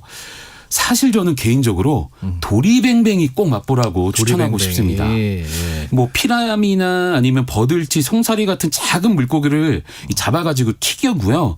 바삭바삭해진 이 물고기를 고추장 소스에 발라서 이 접시에 동그랗게 돌려서 담아 나오거든요. 지금 군침 흘리셨어요? 점심도 못 먹었어요. 이 머리는 바깥쪽, 또 꼬리는 안쪽으로 가지런히 모아서 나오는데 아주 인상적입니다. 이 먹기 전에 무조건 사진 여러 장 찍을 수밖에 없는 그런 비주얼로 나오거든요. 이 기다림 끝에 한 입 딱 베어물면 매콤하다가 씹을수록 고소해지는 그런 별미 맛보실 수 있을 겁니다. 무주에서 또 머루 빼놓을 수 없잖아요. 이 머루가 전국 머루 생산량의 30%가 무주에서 난다고 해요. 그 정도나 돼요? 네. 이 머루가 근데 대신 좀 치명적인 문제가 있습니다. 이 수확한 뒤에 며칠만 지나면 바로 물러버린대요. 그래서 생각해낸 게 머루 와인입니다. 이 머루 와인을 통해서 또 관광 상품도 만들었는데요. 머루 와인 동굴이 있거든요. 무주에 가면 양수 발전소가 있는데 그 건설할 때 만든 터널을 리모델링했습니다. 와인 시음이나 구매, 족욕 체험 여러 가지 즐길 수 있는데요. 여기가 올여름에 굉장히 인기가 좋았대요. 연중 한 13도에서 17도 사이를 오가는 곳이라서 아주 시원했다고 합니다. 네. 자, 9월 4일 부터 12일까지 9일간 열리는 다음 주네요. 무주 반딧불 축제 오늘 소개해드렸습니다. 4985님께서 무주 나와서 말인데 아까 우리 편집장님 무진장 얘기하셨는데 무주 지난 장수를 아울러 일러서 무진장이라고 한답니다라고도 친절하게 설명 보내주셨습니다. 감사하고요. 이 노래가 오늘 끝곡으로 아주 잘 어울릴 것 같아요. 박보검의 별 보러 가자 띄워드리면서 장주영 편집장님과도 인사 나누고 또 오늘 저도 인사드리도록 하겠습니다. 오늘 말씀 고맙습니다. 고맙습니다. 고맙습니다. 물 드시는 함께해 주신 여러분 감사하고요. 여러분의 내일을 기대합니다. 하루를 보내고 집에